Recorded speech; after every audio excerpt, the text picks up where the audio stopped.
motivo de muita felicidade, primeiramente, de podermos estar na casa do Senhor, no dia do Senhor,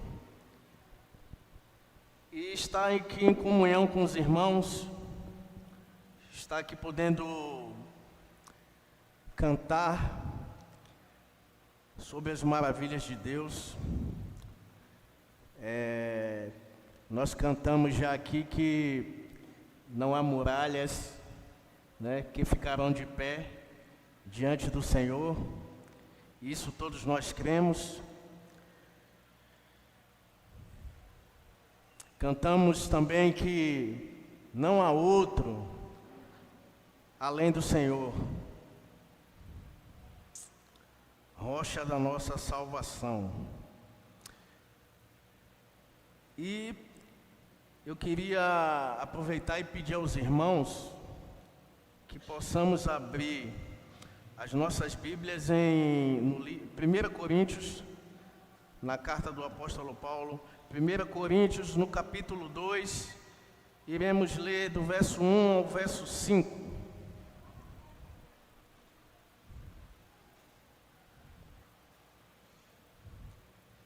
1 Coríntios, capítulo 2, do verso 1 ao verso 5.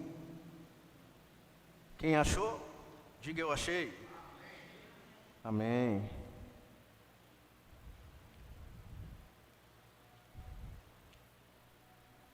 E a palavra do Senhor diz assim: E eu, irmãos, quando fui ter convosco, anunciando-vos o testemunho de Deus, não fui com sublimidade de palavras ou de sabedoria, porque nada me propus saber entre vós, senão a Jesus Cristo e este crucificado. Eu estive convosco em fraqueza, em temor e em grande tremor. 4. A minha palavra e a minha pregação não consistiram em palavras persuasivas de sabedoria humana, mas em demonstração de espírito e de poder, para que a vossa fé não se apoiasse em sabedoria dos homens, mas no poder de Deus. Senhor Deus, agradeço, Senhor, a Ti, por estar na Tua casa, e por essa oportunidade, Senhor, de falar da Tua palavra. Me abençoa, Espírito Santo, que eu venha a falar tudo aquilo que o Senhor tem colocado no meu coração, meu Pai. Que eu venha a ser fiel à Tua Escritura, à Tua Santa Escritura, Senhor. E que possamos sair daqui regozijados, felizes e com a Tua palavra, Senhor. Porque a Tua palavra é lâmpada para os nossos pés e luz para os nossos caminhos. Amém.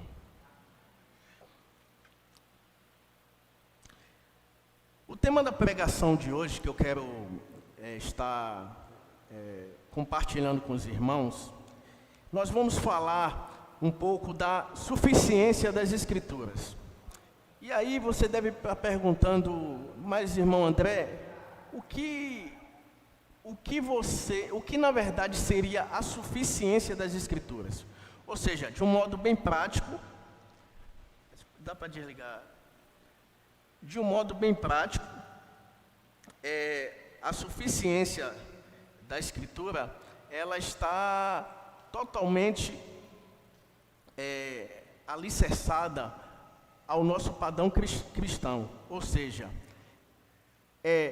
a Bíblia é o livro suficiente para nós cristãos. Ou seja, nós não precisamos de qualquer outro tipo de fonte para que possamos ser doutrinados, nós que somos cristãos. Ou seja, a Bíblia, ela é suficiente para nós. E lendo essa passagem, o Senhor falou ao meu coração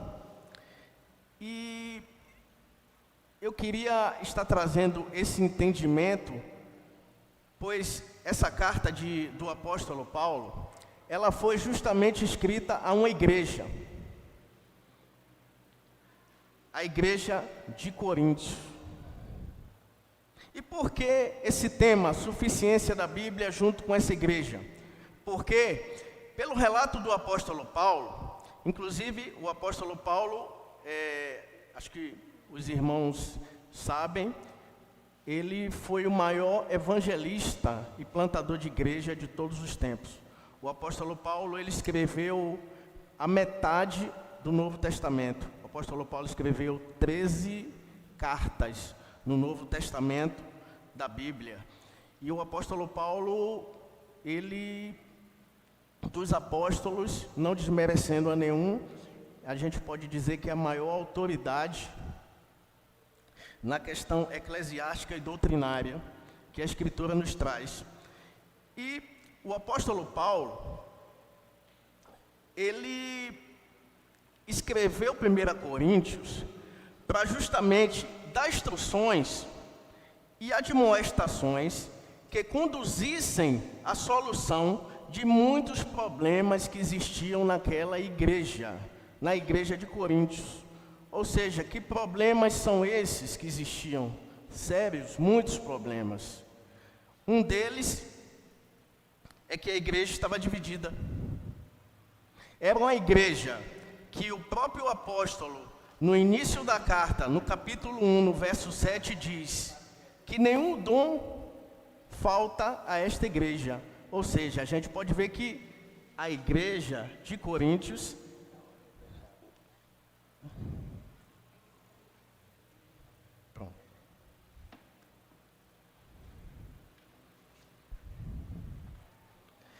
a igreja de Coríntios, nenhum dom faltava a ela. Mas, irmãos, aconteciam muitos problemas na igreja de Coríntios. E o apóstolo Paulo manda justamente essa carta para estar admoestando e estar conduzindo essa igreja mesmo de longe. E quais são os problemas que tinham nessa igreja? Inveja, contendas e dissensões. Essa igreja, acontecia que os irmãos, eles primeiramente estavam dizendo: eu sou de Paulo, eu sou de Apolo, eu sou de Cefas. Acontecia imoralidade sexual na igreja. Existia caso de fornicação na igreja. Fornicação essa que o apóstolo diz até que era muito pior do que os gentios, que aconteciam com os gentios, aconteciam nessa igreja. Acontecia irmãos indo a juízo contra o outro perante ímpios, perante injustos. Ou seja, questões que eram para ser resolvidas na igreja, os irmãos estavam levando para os tribunais para ser resolvida por infiéis, pessoas que não eram cristãos. Outras questões dessa igreja eram questões de matrimônio. Ele vai falar também da questão do casamento, ele vai falar da questão dos solteiros. E uma questão muito séria que acontecia lá em Coríntios, que era uma questão da igreja em relação à ceia do Senhor. O que é que acontecia com a ceia do Senhor lá? Muitos irmãos, quando eles iam tomar a ceia do Senhor, a Bíblia vai dizer que eles estavam se embriagando com vinho. Eles estavam se embriagando com vinho e eles comiam aquele pão como se fosse um alimento comum. E aí o apóstolo Paulo, inclusive, vai admoestá-los e dizer: se vocês estão com fome, vocês comam em casa. Ou seja, eles não discerniam o corpo do Senhor Jesus. E a Bíblia é bem clara que aquele que come e bebe, mas não discerne o corpo do Senhor, está trazendo para si condenação. E mediante a tudo isso que acontecia nessa igreja, o apóstolo Paulo ele foi bem duro com eles. E aí o apóstolo Paulo no capítulo 3, ele vai dizer: vocês são carnais. Eu não posso falar com vocês como espirituais, porque vocês são carnais.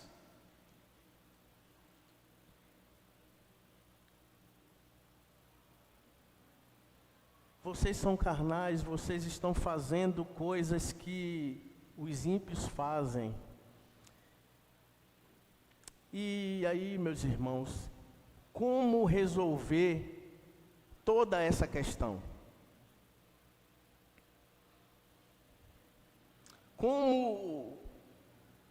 O que é que o apóstolo Paulo, ele vai fazer para, mediante tantos problemas que tinham naquela igreja, ele tentar resolver aquilo? Esse problema da ceia. Os irmãos iam, se embriagavam, comiam do pão, e inclusive eu queria até citar algo que no início da minha fé,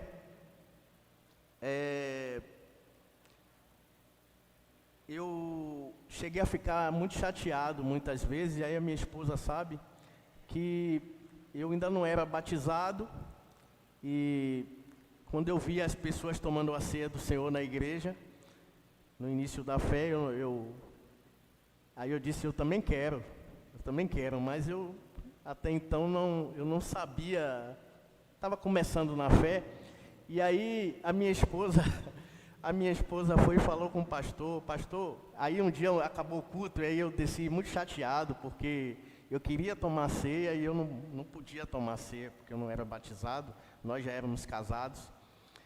E ela disse, pastor, converse com o André aí, porque ele está chateado, porque ele quer tomar ceia de qualquer forma. E eu disse a ele que ele só pode tomar ceia quando ele estiver batizado.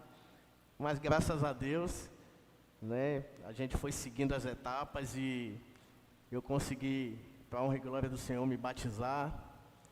E aí pronto, acabou a cara feia. Aí a gente já podia curtir o nosso culto em paz, fazer a ceia do Senhor, juntos. E aí, irmãos, como eu falei, voltando ao assunto, e aí qual foi a estratégia que o apóstolo Paulo usou para justamente tentar solucionar esses problemas que aconteciam na igreja? Qual foi a estratégia do apóstolo Paulo para a igreja? Aí eu quero ler 1 Coríntios, no capítulo 2, de 1 ao verso 2. E aí o apóstolo Paulo fala: e eu, irmãos, quando fui ter convosco, anunciando-vos o testemunho de Deus, não fui com sublimidade de palavras ou de sabedoria, porque nada me propus saber entre vós, senão a Jesus Cristo crucificado. Então aí a gente já pode ver que nessa estratégia do apóstolo Paulo, de tentar trazer a igreja ao entendimento do Senhor e resolver os problemas, o que foi que primeiramente aconteceu? A primeira coisa é que ele não foi para falar com os irmãos com sublimidade de palavras, ou seja, ele não foi se dirigir aos irmãos com palavras de sabedoria humana, mas ele foi com palavras do Evangelho de Deus, do Espírito Santo, que o revestiam de poder, porque ele diz lá em Romanos 1, que o Evangelho é o poder de Deus para a salvação daquele que crê.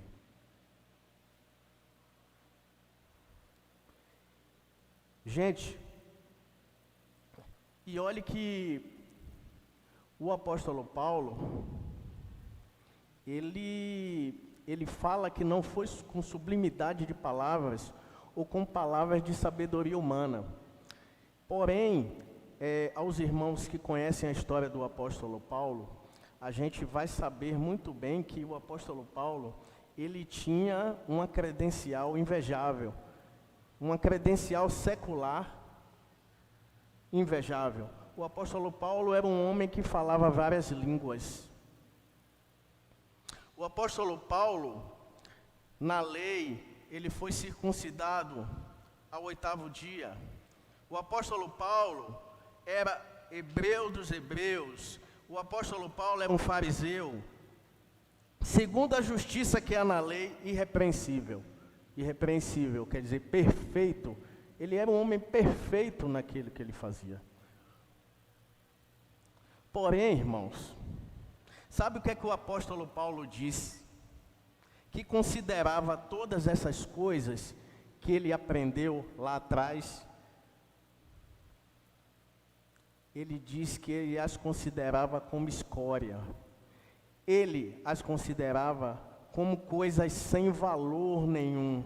Sabe por quê? Para que ele pudesse ganhar a Cristo. Então, a gente olhando para os dias de hoje, o conhecimento secular, ele é muito importante. Ele é muito importante, até porque temos que trabalhar, temos que nos alimentar, temos que trazer a provisão para as nossas casas. Mas que antes de qualquer coisa, irmãos, nós não esqueçamos que antes de qualquer coisa nós somos cristãos. Estava hoje à tarde assistindo um vídeo com minha esposa e, inclusive, um vídeo muito emocionante, no qual um médico, tinha um músico, um tecladista, e ele chegou no hospital, na UTI, onde estavam os doentes, e eles começaram a cantar e a louvar o Senhor. E aquilo tomou o ambiente e impactou a todos que ali estavam. A glória de Deus se manifestou naquele lugar, naquele hospital. E eu falei com ela, eu disse a ela, meu amor, sabe qual é a diferença? É que ele é um cristão médico e não um médico cristão. E a diferença é essa, irmãos, que qualquer coisa que venhamos a fazer em nossas vidas, que possamos estar levando o testemunho de Cristo conosco, por onde quer que andemos, até porque o Senhor vai falar que nós somos luzes, e a luz, nós sabemos que quando chega em qualquer lugar, ela não tem uma outra, a luz não tem um outro sentido que não seja clarear o ambiente. E não que nós cheguemos, a luz quando ela chega em um local, ela tem que ser notada, as pessoas têm que ver a luz.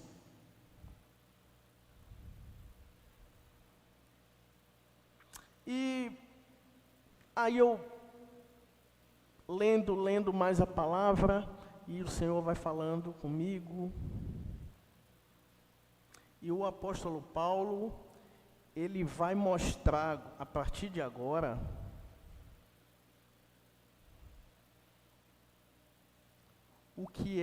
qual o propósito dele nisso tudo. Por que ele estava fazendo isso? Por que ele estava escrevendo essa carta para aquela igreja? Por que ele estava demonstrando aos irmãos? 1 Coríntios 2, verso 2 ao 3. Olha o que o apóstolo Paulo vai falar. Porque nada me propus saber entre vós, senão a Jesus Cristo e esse crucificado.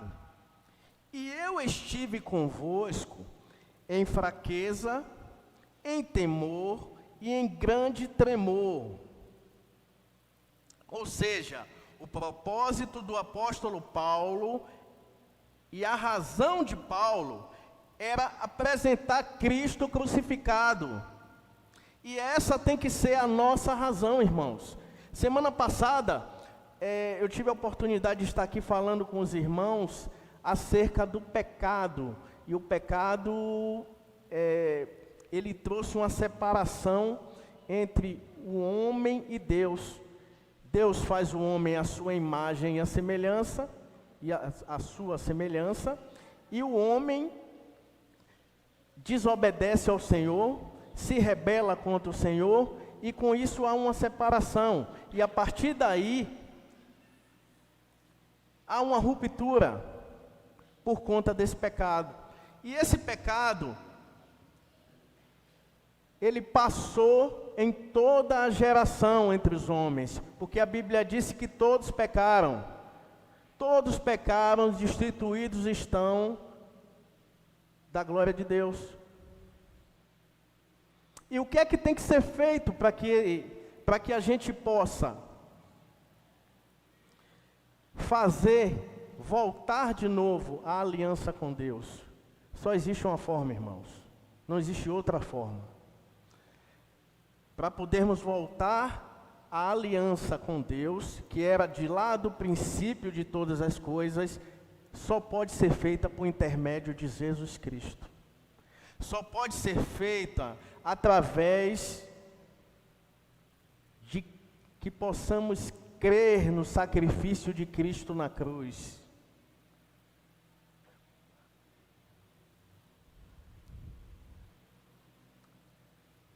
Éramos para nós estarmos naquela cruz, porque mediante o pecado de Adão, toda a humanidade se corrompeu, e o final da humanidade seria a volta do Senhor para nos julgar como transgressores, e todos nós irmos para o inferno.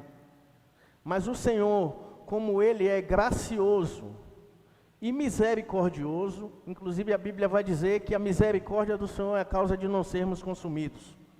Ou seja, se o Senhor quisesse matar todos nós, Ele poderia fazer isso e não seria injusto. Por quê? Porque a criação dele se rebelou contra Ele. Mas Ele não fez. Por quê? Porque Ele nos ama. E porque Ele nos ama e é misericordioso, Ele foi e pegou o Filho dele e colocou na cruz para morrer no lugar de nós, pecadores. Jesus veio à terra, Jesus encarnou, viveu 30 anos da vida dele e não houve nenhum pecado. Jesus cumpriu toda a lei. E através dos méritos de Jesus, que é o segundo Adão, nós somos salvos, podemos ser justificados. Justificados, podemos ser inocentados perante a Cristo através dos méritos de Jesus, não dos nossos, que nós não podemos ter méritos. Por quê? Porque nós nos desviamos do Senhor. E por conta dos méritos de Cristo, quando nós cremos no sacrifício de Cristo na cruz, os méritos de Jesus, eles são imputados em nós. É como? Aí a gente vai entender. No Velho Testamento, a gente tinha o sacerdote e tinha o cordeiro. O sacerdote pegava o cordeiro, degolava ele, aspergia o sangue. Primeiramente ele colocava as mãos, tirava as mãos os pecados do pecador e imputava no cordeiro. E o que é feito ali na cruz? A mesma coisa.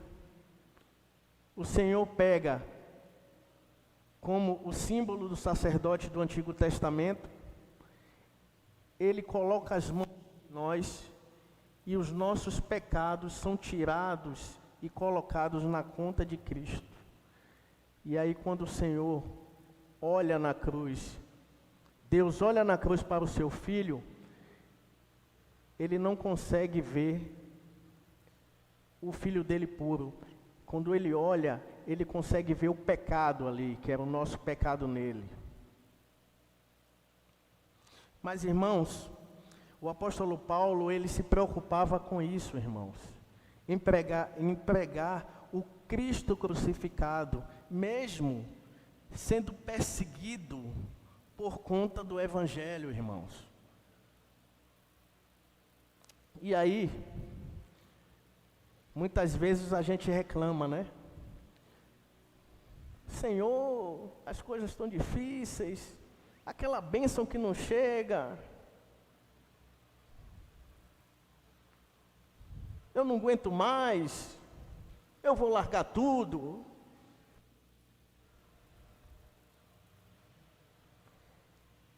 E se você está achando que a sua vida como cristão está ruim, veja o que o apóstolo Paulo sofreu pelo amor de Cristo. A irmã pode colocar na tela, para eu poder mostrar aos irmãos aqui. 2 Coríntios 11, 24, do 24 ao 28. Se nós estamos reclamando que a nossa vida como cristãos não é como nós queremos, que está ruim, eu vou largar tudo, eu não aguento mais. Olha o que o apóstolo Paulo sofreu por amor a Cristo. 2 Coríntios 11, do 24 ao 28. Pronto. Olha o que o apóstolo Paulo sofreu. 5 vezes, aqui é Paulo falando, 5 vezes recebi dos judeus 39 açoites. Pode passar, irmã. 3 vezes fui golpeado com vara, 1 vez apedrejado, 3 vezes sofri naufrágio, passei uma noite e um dia exposto à fúria do mar. Tem mais. Estive continuamente viajando de uma parte para outra, enfrentei perigos nos rios, perigos de assaltantes, perigos dos... Tá cortando um pouco.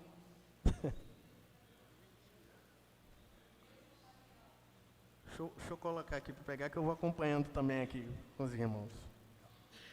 20...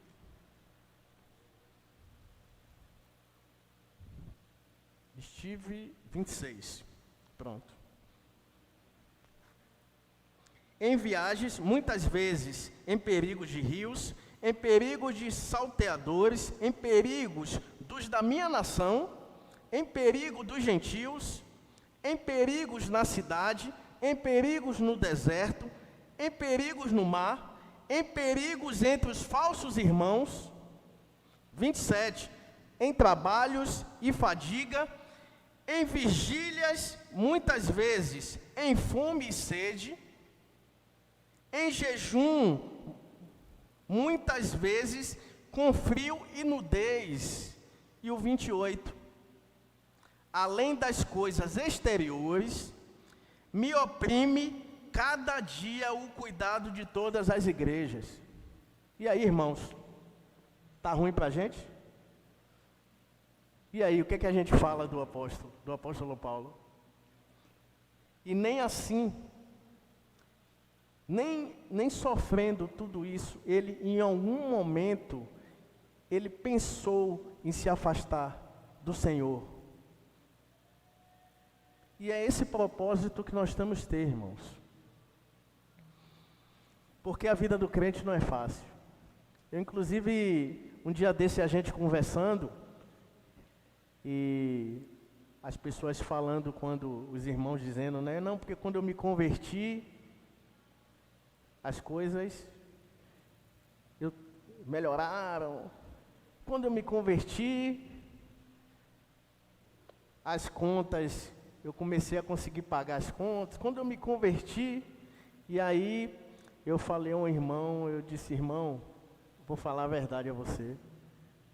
Quando eu me converti, minha vida piorou 100%.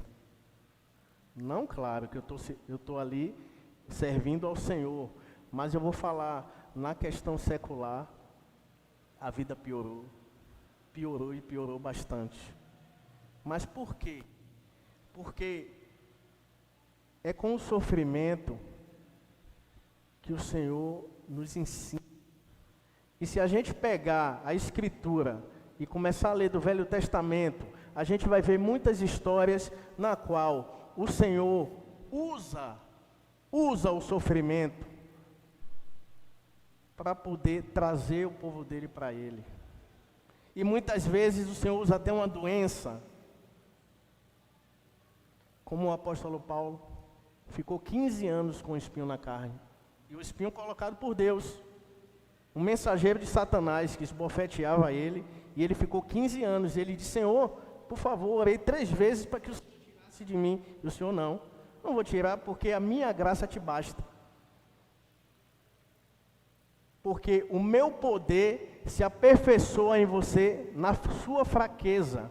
E quando você está fraco, aí é que você está forte. Porque quando você está fraco, você é dependente de mim. E quando você está forte, muitas vezes você esquece de mim. Você diz: eu vou deixar você para depois, Senhor. Eu primeiro vou fazer isso, e depois, se der tempo, eu...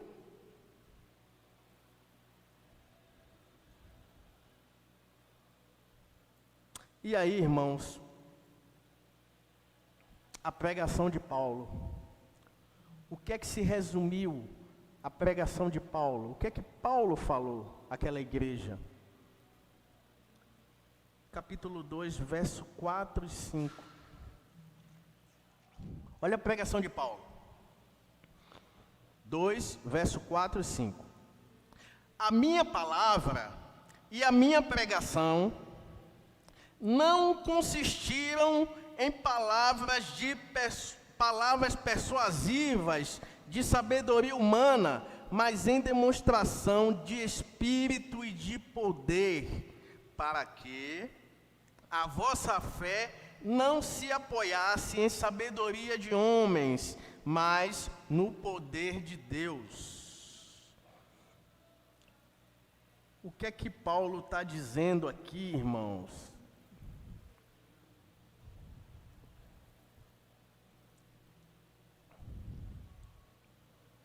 A palavra dos homens, ela nos causa, quando o evangelho verdadeiro, ele não é pregado, ele nos leva a um convencimento. O que é que você quer dizer com isso? Nós ficamos convencidos. Nós ficamos convencidos que nós somos bons. Uma pregação de sabedoria humana, ela nunca vai confrontar os nossos pecados.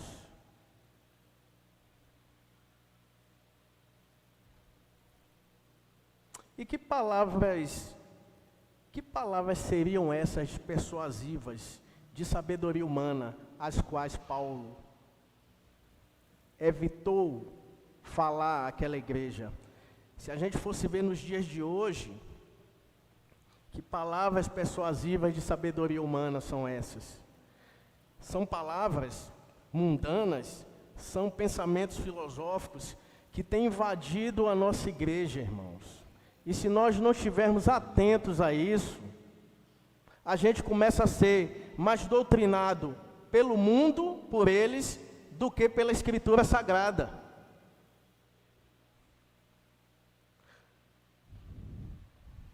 Teologia da prosperidade.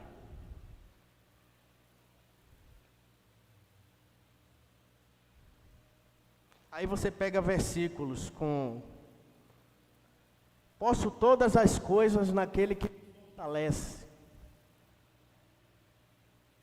E aí ele, está vendo aí o que a Bíblia está dizendo? Você pode tudo. Você é cabeça, você não é cauda. Você nasceu para vencer. Porém, quando nós vamos pegar o contexto do versículo, Posso todas as coisas naquele que me fortalece. Posso ter fartura, como posso não ter nada. Posso todas as coisas. Todas.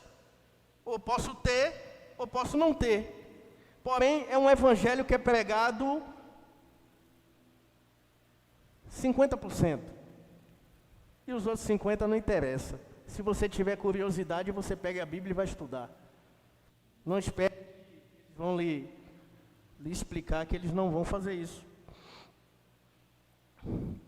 Outra coisa, a gente vai a alguns cultos hoje, onde a gente começa a pensar, será que realmente eu estou no culto, ou será que eu estou ouvindo uma palestra motivacional?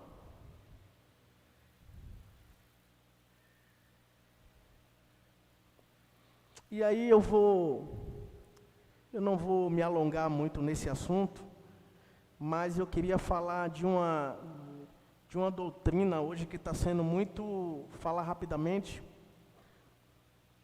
que está sendo muito disseminada na igreja, que é uma doutrina filosófica chamada o pragmatismo. O que seria o pragmatismo? Ele diz o seguinte: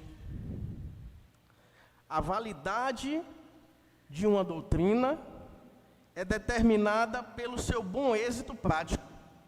Resumindo, o que é bom é aquilo que funciona. O que é bom é aquilo que dá certo.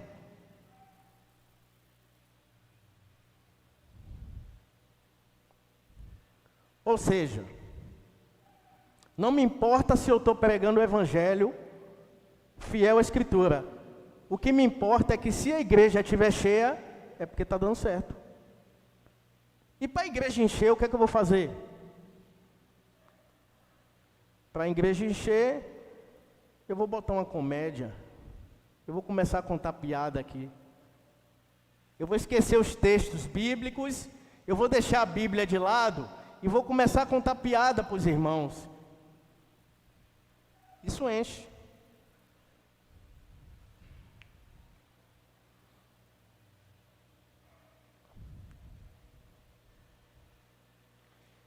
Eu vou,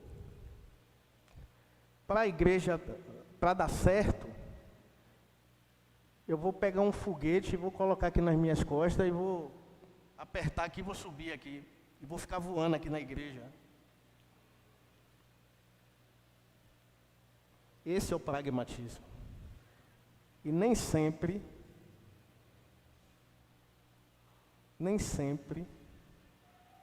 o que dá certo, funciona, é o que dá certo. Porque no reino de Deus a gente não mede a obra do Senhor por conta da quantidade, até porque o Senhor diz que existe o joio junto com o trigo, e essa separação, ela só vai acontecer na volta do Senhor.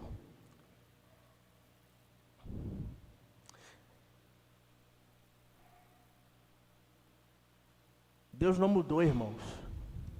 Deus é o mesmo ontem, hoje e eternamente.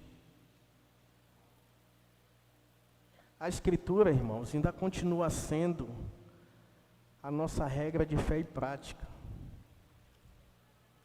2 Timóteo vai dizer que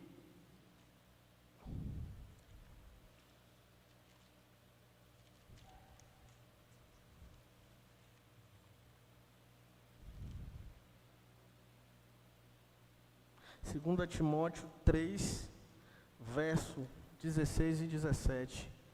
Toda a Escritura é divinamente inspirada e proveitosa para ensinar, para redarguir, para corrigir, para instruir em justiça, para que o homem de Deus seja perfeito e perfeitamente instruído para toda boa obra. Então, irmãos, tudo que nós precisamos está aqui, nesse livro. qualquer tema que nós tivermos dúvida, qualquer tema, qualquer coisa que vier a estar nos incomodando, nós temos que ir para a Escritura Sagrada, porque quando abrimos a Escritura Sagrada, é o Senhor, é o Espírito Santo que está falando conosco. Por isso que esta palavra, irmãos, tem feito a diferença de muitas pessoas, e fez a diferença na minha vida, e eu garanto que fez a diferença na vida de muitos irmãos que estão aqui. Efésios vai dizer que nós vivíamos pelo curso desse mundo, nós vivíamos mortos em ofensas e pecados, e o mesmo Espírito Santo, que foi aquele que ressuscitou o Senhor Jesus, Ele nos ressuscitou, irmãos, nos tirando da morte para a vida. Então, irmãos, que nós possamos a cada dia, irmãos, estarmos mais perto do Senhor, estarmos buscando os ensinamentos do Senhor para as nossas vidas, porque com certeza, irmãos, isso aí eu aposto com qualquer um, apesar de apostar não, porque cristão não aposta, mas eu garanto a qualquer um de vocês, irmãos, que se você começar a se deixar levar e começar a ouvir os conselhos desse livro, irmãos, a sua vida vai mudar. O Senhor tem promessas maravilhosas para nós na Escritura dele. Mas o que é que o Senhor quer? É fidelidade. O Senhor quer que nós pareçamos com Ele. O Senhor quer que nós possamos colocar Ele em primeiro lugar em nossas vidas e não no último lugar. Porque muitas vezes é isso que nós fazemos. Em vez de primeiramente honrarmos a Deus e procurarmos Ele em relação aos nossos problemas e à nossa vida, muitas vezes a gente deixa o último. Quando não tem mais solução, quando todas as portas se fecharam, agora eu vou lá orar a Deus. E muitas vezes, irmãos, mesmo que não percebamos, a gente termina agindo com o Senhor como uma espécie de relação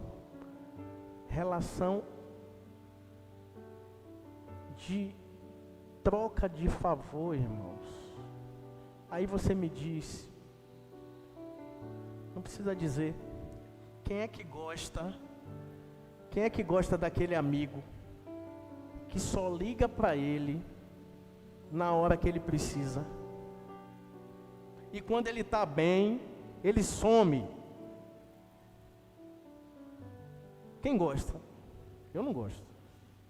Eu garanto que os irmãos também não gostam. E com o Senhor é a mesma coisa. Muitas vezes nós deixamos o Senhor de lado, nós esquecemos dele, e só procuramos Ele na hora que nós precisamos. E ainda achamos ruim, porque quando procuramos Ele, Ele não atende, Ele se cala, a gente não gosta. A gente diz, como é que pode? Se Deus é Deus, por que Ele não fez isso? Por que quando eu precisei Ele não fez nada? E aí nós temos que ter a consciência que o Senhor não nos tenta, porque quem nos tenta é Satanás. O diabo é o tentador, mas Deus nos prova. Ele nos prova a cada dia. Ele quer saber aonde verdadeiramente está o nosso coração. Se o nosso coração está nas coisas eternas ou nas coisas temporais. E que o Senhor tenha misericórdia de nós, irmãos. E que possamos continuar hoje e sempre, consagrando as nossas vidas no altar do Senhor, e que possamos, Senhor, habitar na casa do Senhor até o final da nossa vida. Eu agradeço a oportunidade, que o Senhor abençoe aos irmãos.